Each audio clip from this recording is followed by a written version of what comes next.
a tragédia do gênio que só veio a ser compreendido após o fim de sua breve vida. Eu poderia estar falando de Franz Kafka, de Vicente van Gogh ou de Franz Schubert, mas esse vídeo não é de literatura, pintura ou música. Este vídeo é de psicologia na educação, portanto, eu estou falando de Lev Vygotsky, psicólogo mais censurado pela ditadura empresarial militar brasileira. Lev Semyonovich Vygotsky foi um psicólogo russo nascido em 1896 e é um dos maiores pensadores no campo da psicologia e educação, especialmente no estudo do desenvolvimento infantil. Ele buscava entender como as interações sociais e culturais influenciam o desenvolvimento mental, algo que é contrário à tendência da época, considerando que as visões mais biologicistas e individualizadas do desenvolvimento humano eram mais famosas. Vygotsky faleceu em 1934, com apenas 37 anos. Quando falamos de Projeto Psi de Vygotsky, é essencial entendermos que ele está ancorado no marxismo-leninismo. Para o psicólogo soviético, o materialismo histórico dialético era a chave para entender como o ser humano se forma, visto que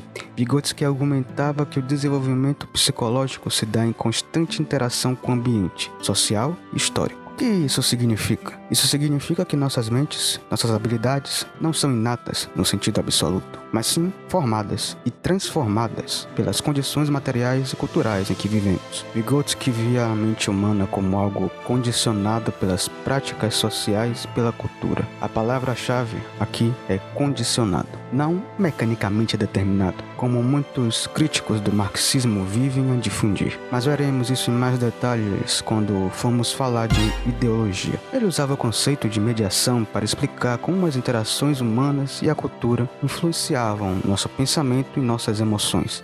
Segundo ele, coisas como a linguagem, a escrita, os símbolos e as regras sociais são meios através dos quais o desenvolvimento mental ocorre. Mas, note, isso não é uma via única. O indivíduo é condicionado pelo meio, é verdade. No entanto, esse meio também é influenciado por esse indivíduo. Assim, Vygotsky via o desenvolvimento da mente como um processo dialético, ou seja, como um movimento de contradições e superações que se desenrolam na relação entre o indivíduo e o coletivo, entre o pessoal e o social, entre o particular e o universal. Esse ponto de vista dialético nos leva a uma outra ideia-chave, a zona de desenvolvimento proximial, a ZDP, que é onde se dá a interação entre o indivíduo e as ferramentas culturais oferecidas pelo seu contexto social. Na zona de desenvolvimento proximial, a criança se vê em contato direto com conhecimentos e habilidades que ela ainda não possui de forma autônoma, mas que pode alcançar com a ajuda de outras pessoas.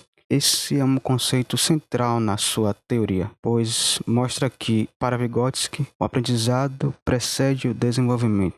E é justamente no processo de aprendizado que a mente evolui. E o aprendizado acontece na ZDP. Vamos entender melhor o que a ZDP significa. Em Vygotsky, existem dois níveis de processos de desenvolvimento: o desenvolvimento real e o desenvolvimento potencial. O desenvolvimento real diz respeito ao que a pessoa já consegue alcançar sozinha, e o potencial diz respeito ao que ela pode alcançar com a ajuda de outra pessoa. A zona de desenvolvimento proximial é o que existe entre o desenvolvimento real e o potencial. E na ZDP é onde a aprendizagem é mais eficaz, porque, repare, se a atividade for fácil demais, abaixo do desenvolvimento real, a estudante não aprende nada novo. Se for muito difícil, acima do desenvolvimento potencial, o aluno se sente saturado, frustrado, desmotivado. Ou seja, o desenvolvimento real é o piso e o potencial é o teto. A missão na ZDP é levar piso para o teto. Conforme vai aprendendo, o desenvolvimento real da aluna vai se expandindo, o que por consequência vai deslocando o desenvolvimento potencial e, portanto, a ZDP. É preciso ter clara noção dessa dinâmica. A publicação das obras de Vygotsky no Brasil sofreu censura significativa, especialmente durante a ditadura empresarial militar, que eliminou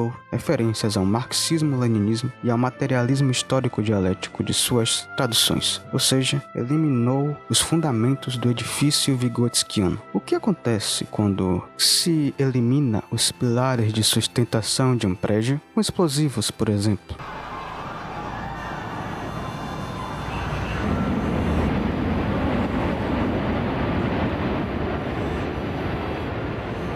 Esse apagamento tinha como objetivo distanciar Vygotsky do pensamento marxista, incompatível com a política anticomunista da época. Como resultado, sua teoria foi lida de maneira superficial, como abordagem apenas social e interativa, perdendo sua profundidade de base dialética. Vygotsky acabava sendo um mero Piaget social. A censura despolitizou o pensamento do soviético, enfraquecendo sua noção central de que desenvolvimento humano é moldado pelas condições materiais e culturais. Ao retirar o materialismo histórico dialético, a teoria perdeu a ideia de transformação social e das contradições inerentes à relação entre sujeito e sociedade, entre capital e trabalho, reduzindo seu potencial revolucionário. A partir da redescoberta, com traduções mais fiéis, estudiosos brasileiros começaram a recuperar essa visão integral, embora o impacto da censura ainda seja visível, exigindo um esforço crítico para reaproximar a teoria de Vygotsky de suas raízes filosóficas e políticas. Vygotsky descobriu um novo continente do saber da humanidade, mas morreu antes que pudesse desbravá-lo, e esta é a sua principal limitação teórica,